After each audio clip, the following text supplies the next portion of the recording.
చేతనైతే ఇంత పెట్టాలి కానీ ఒకటి తల మీద కొట్టకూడదు, పొట్ట మీద కొట్టకూడదు. ముళ్ళ చెట్టు లాంటి పరిపాలన జరిగింది, అయిపోయింది. ఆ శాంతియుతమైన చెట్టు అయితే నీడగా పోతారు.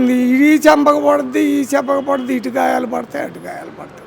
ముళ్ళ వాళ్ళ మీదే కేసులు పెట్టించారు. ఇంకా అది బాగాలే. ఆ గొడవలకి వీటికి పరిపాలన అయితే ఎవరికి నష్టం జరగకుండా ప్రజలు శాంతియుతంగా బతికితే వాళ్ళ కష్టం వాళ్ళు చేసుకునే తింటారు. ఆ రోజు కష్టం చేసుకున్నా తినడానికి లేదు. ఎప్పుడెప్పుడో తన్నుతారో ఏం చేస్తారో, ఏడేం మాట్లాడితే పోలీసులు గోల ఎంత ఎడ జరుగుద్దని అనేది భయపడేవాళ్ళు. ఇదే రౌడీ పరిపాలన, ఇదే రాక్షస పరిపాలన అని అంటున్నారు కదా జగన్ గారు. ఆ రోజులల్లో మేము చెలో ఆత్మకూరు పెట్టామమ్మా.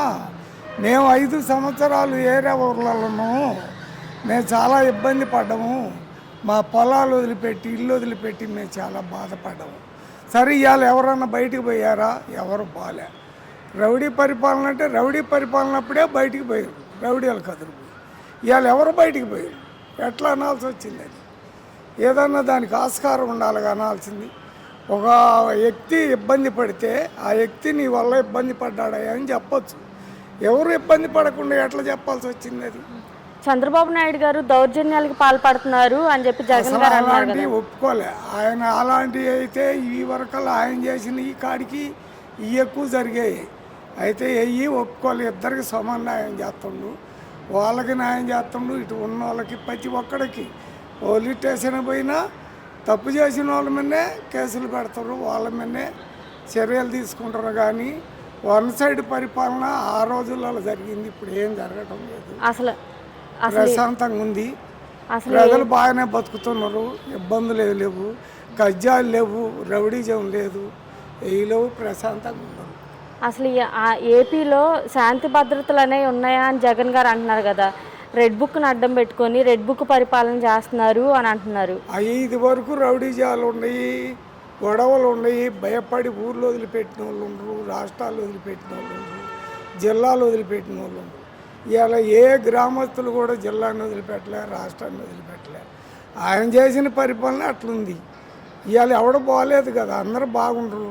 ఓ చెట్టు ఉంది, ఆ శాంతియుతమైన చెట్టు అయితే నీడగా పోతారు. ముళ్ళ చెట్టు ఉంది, ఈ చెంపక పడుద్ది, ఈ చెంపక పడుద్ది, ఇటు గాయాలు పడతాయి, అటు గాయాలు పడతాయి. ముళ్ళ చెట్టు లాంటి పరిపాలన జరిగింది, అయిపోయింది. శాంతియుతంగా చేస్తుండు. పెట్టిన కాడికి పెట్టినా ద్రోహం చేయకూడదు. చేతనైతే ఇంత పెట్టాలి కానీ ఒకటి తల మీద కొట్టకూడదు, పొట్ట మీద కొట్టకూడదు. అది కరెక్ట్ కాదు. అన్నీ కొట్టిర్రు, అన్నీ చేసిర్రు, అయిపోయింది.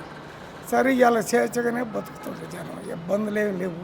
బాబాయ్, రాబోయే రోజుల్లో అభివృద్ధి పరంగా చూసుకుంటే ఒకవైపు పోలవరం కానివ్వండి, అమరావతి కానివ్వండి, ఈ ప్రభుత్వం ద్వారా ఎలా ఉండబోతుంది అనుకుంటున్నారు? ప్రభుత్వం చేస్తానని బాబు గారు చెప్తానే ఉన్నాడు. చూద్దాం, ఈ 5 ఏళ్లలో చేయకపోతే ఆయన కూడా చేయనోడి కిందకి అవుతాడు కదా. నేను చేస్తానని ప్రతి మీటింగ్లో పదే చెప్తున్నాడు. రాజధాని, అమరావతి, పోలవరం ఇవన్నీ అమరావతి కట్టిన తర్వాతనే పోలవరం డ్యామ్ కూడా కడతానంటుంది కదా. 2 చేస్తాను, ప్రజలకు న్యాయం చేస్తానంటుండ్రు. ఇంకా 4 సంవత్సరాలు 3 నెలలు ఏం పరిపాలన ఉంది. చూద్దాము. చేయకపోతే అందరూ అదే ఘాట్లు కడతారు కదా. నేను ఒక్కరిని చెప్పినట్టు కాదు, ప్రజలందరికీ ఆలోచన ఉంటుంది కదా. అసలు రైతులకి ఈ ప్రభుత్వంలో ఏం జరగట్లేదంట కదా బాబాయ్. గత వైసీపీ అధికారంలో ఉన్నప్పుడే బాగుందంట కదా. అప్పుడు కూడా ఏం ఏసీలు పెట్టి అమ్ముడు పోక ఏసీలు పెట్టిండ్రు. ఆ రోజులలో కూడా ఎక్స్పోర్ట్ ఉంటే గవర్నమెంట్ అయాల ప్రధానమంత్రి మోడీ గారే, ఇవాళ ప్రధానమంత్రి మోడీ గారే. ఆయన ఎక్స్పోర్ట్ ఇచ్చే విధానం ఆయన చేతిలో ఉంటుంది, వీళ్ళకేముంటుంది. ఈ 29 రాష్ట్రాల మీద కూడా ఆయన పెద్ద కాబట్టి ఆయనే ఎక్స్పోర్ట్ ఇవ్వాలి. ఒక మాటలో ఏం చెప్తారు బాబాయ్ చంద్రబాబు నాయుడు గారి గురించి? పర్వాలే, ఇప్పుడు బాగానే ఉంది, ప్రశాంతంగా ఉంది. జనం అందరూ స్వేచ్ఛగా బతుకుతుండ్రు. ఓ చల్లటి చెట్టు నీళ్ళలో ఉన్నట్టుగా బతుకుతుండ్రు. ఓకే.